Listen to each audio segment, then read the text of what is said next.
It was a shorter chapter, but I mean, it's a very fast-paced fight, so I don't anticipate that it was going to be like, yeah, a lot of conversation, a lot of talking. I don't really think so, especially when you have two characters who are very confident in their own strength, and not only are they confident in their own strength, they're aware of their opponent's area of strength. And Neraid doesn't seem to know in full of what Antares can do, but she has some form of level of information on Neraid that we don't know about, and we have no idea of, like, you know, to what extent she's going to be able to, you know, lore dump on this dude of literally himself. But we are seeing, like, in the chapter, it's very clear that he is not going to be able just to power through this fight. And again, granted, he has that whole evolution power that we don't really know the depths of, but I just don't really see it being at a point where it would completely overcome this fight. And granted, like I said, the most I could possibly see is he goes all out, uses his power, and then gets like a tie. But I just, my belief right now is that Antares is going to win.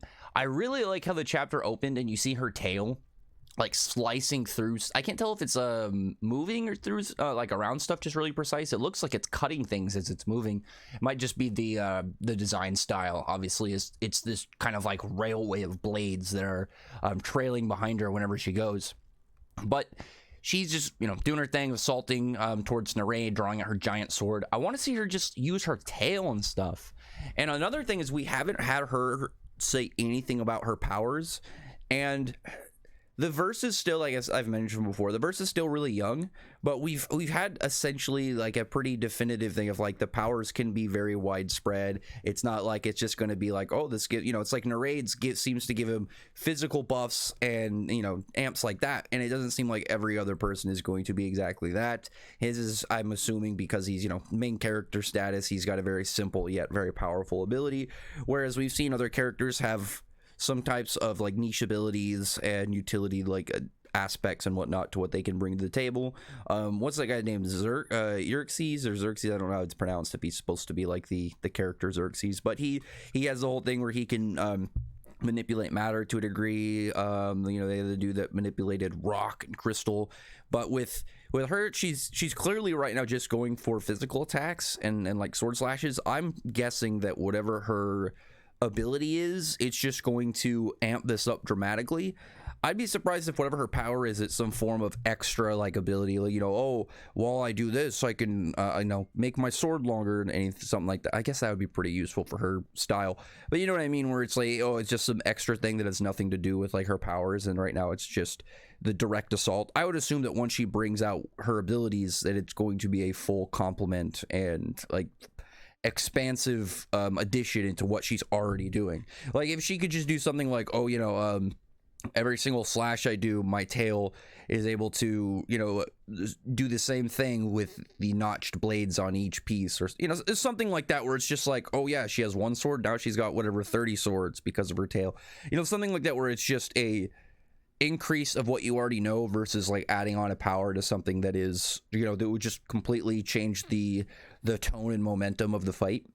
And Neraid is like, he's not helpless in this, like that's something 100%. He's not like he's just getting completely decimated and he has no ability to do anything, but like he's able to dodge her attacks, he's able to move around and see what she's doing, and she's even doing like these big slashes to go all the way up the canyon ravine walls and are like slicing through the mushrooms and stuff.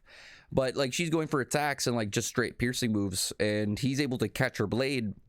That's what I mean, where it's clear that Neraid, again, he's really powerful, but he doesn't have the honed like ability on his own self. Like he has not gained a level of discipline to take all that power and forge it into like the proper way like he should be implementing it. It's because of his whole memory loss, he's just throwing around raw power and doesn't have any, like, there's no real level of technique to it. There's no level of kind of like foresight into how he goes about everything. It just seems like he just kind of smashes into stuff and then goes about it, which I would assume, again, this is just not out of the ordinary for him, because up until this point he probably has never ran into an issue to where just raw powering over something wouldn't work.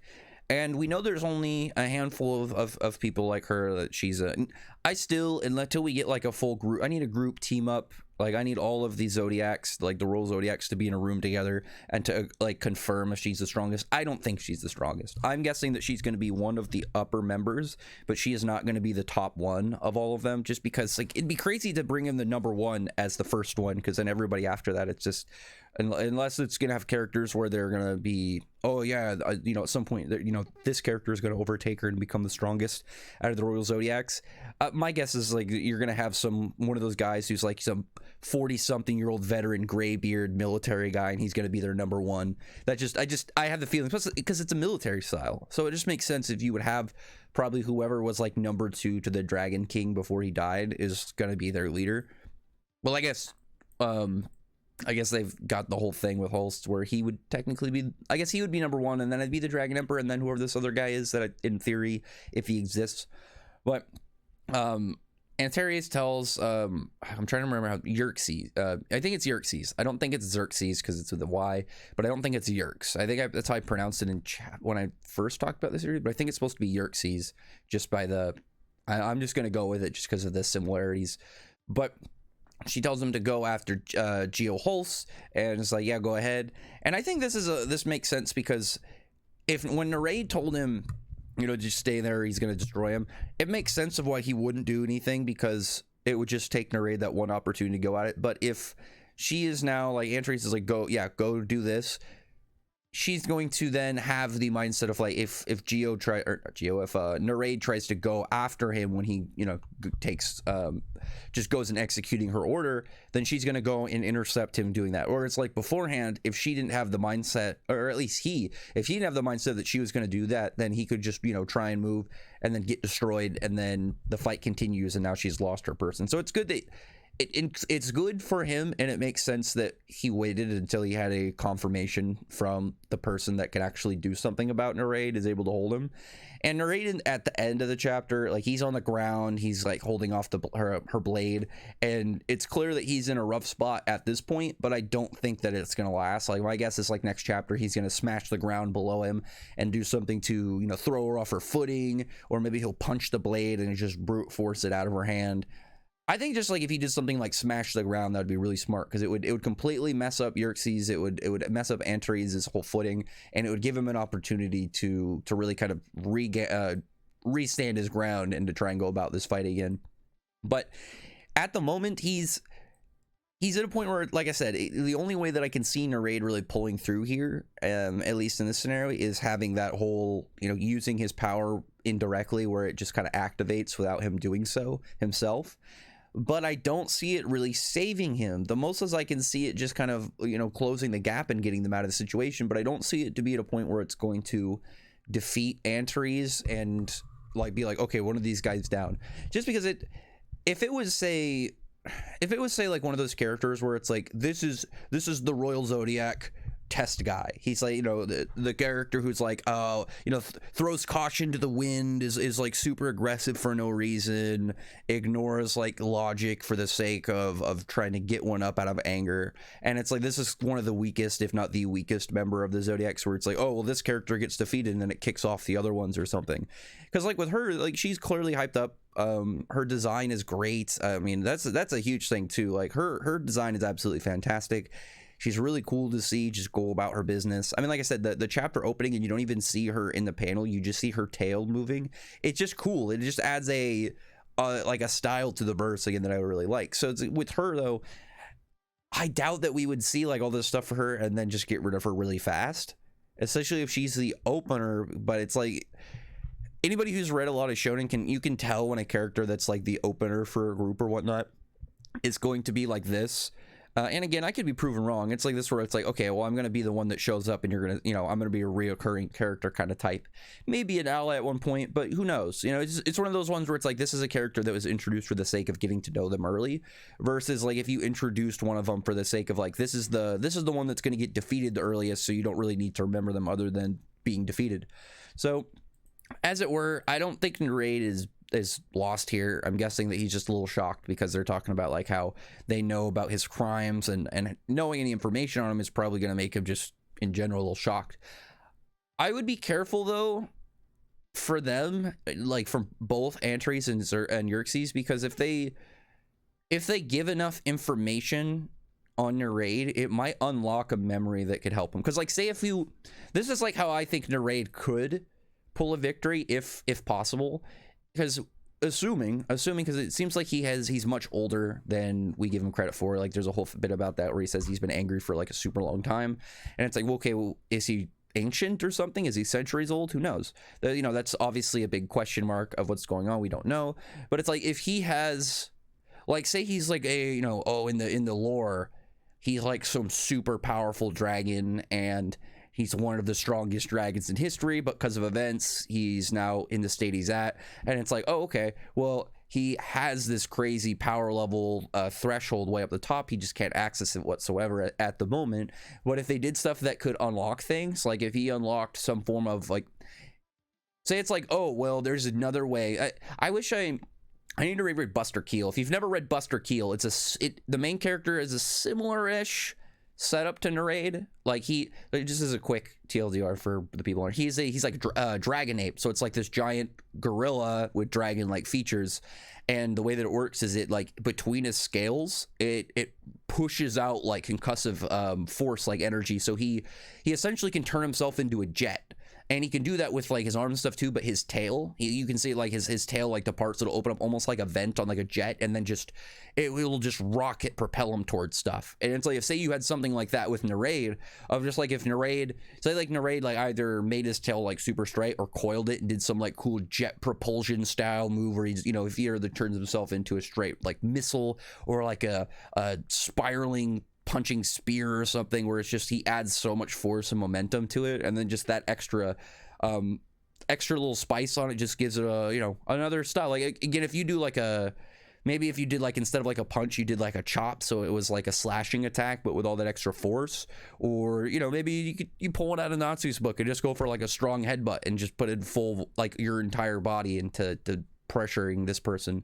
But it's something like that I could see as potential. But again, I'm much more inclined to believe that he's gonna have to either draw or flee. Maybe he'll have one of those parts again, like it's one, like he's drawing out all this innate power, and it's one of those moments where it's like he can't control it and they have to flee, but he's not going to win like, it's an inconclusive fight because she doesn't lose, he doesn't lose, but like he can't control himself and he just starts going wild, and he's not even attacking them, it's just straight brute force, and he's just crashing into anything that he sees as a potential enemy, where you know, it's like a feral animal that's been cornered, and he's just going ape shit for the sake of intimidating his opponents and trying to get out of this. You know, it's like when you see a mouse and a cat, those times where like a mouse will go absolutely balls to the wall, desperation move, and look like it's insane just so the cat's like, what is going on? You do something like that and it gives them the opportunity to escape. The question would be, though, is like, what happens with Geo? I would imagine Schmidt has to do something in here, but like because he's the only one in their group that, like, unless there's another character that pops up, I would assume that they are really outgunned, like not outgunned, but it's like the area, well, outgunned, but any of the areas where Neraid could close that gap, I feel like it would create a problem for Geo, because if he works himself to where he can't fight, then who's going to save her, and then who's going to save Neraid? But then on top of that, if he's going crazy, what happens if, like, you know, his mayhem causes trouble for Geo, or he's just not doing anything to benefit her and she's just like hiding out somewhere until he stops? It's like you would have to do a lot to make it so, you know, she's like, oh, I'm gonna retreat and not do X, Y, or Z. Maybe if it's just so dangerous that she's like, I gotta get out of here, something like that. Or she needs to report something. Maybe she's called back. I don't know. I think that'd be actually really cool if, like, there was some form of super emergency. Like, say, this is the last thing I'll mention. Like, say, like, again, the idea that if Neraid is like some super ancient dragon or something that they know about, that the Dragon King knew about, and it's like, oh, well, I'm trying to remember. Is Dragon Emperor in this? I'm trying to remember this first before I get it mixed up, because I feel like I'm getting that wrong. I'm gonna have to go back and double check. No, it is Dragon King in this one. I was trying to remember. It's like, is it Dragon Emperor? Am I thinking something else? But if you say like they all know about Neraid, and there's some form of automatic system thing of like, it's like being summoned. Like one of them is like, oh, the call, like we know, and then they're like, oh, we have to go and do this, and it like somehow teleports all of the Zodiacs into like a chamber where they're supposed to meet, and they're like, oh, this alarm went off, we were supposed to gather, and then Antares is like, I know, I was just there, you guys just fucked it up for me. I think that would be actually really cool, because it would make sense to the plot if there was like another, and it would introduce the other ones, because it'd be like, oh yeah, we have this thing because we're supposed to meet up if this ever happens, and she's just like, yes, I was there, now I'm not, what the hell. Something like that. But other than that, I'll tell me what your guys' thoughts are, where you think this is going, because I just don't see it being a full conclusive fight this early on, but I could be wrong. The manga is bi-weekly now, so it might move at a different pace in terms of events than a weekly, but at the same time I feel like this is too much of like where it's a valuable character, like she's high up on the pole, she's like got probably the best design so far. And on top of that, I mean, she's got like a really sick sword, and her tail is also very similar to Neraid, so I imagine that there's going to be some relevance there. But anyway, other than that, I'll talk to you guys in the next one. Bye.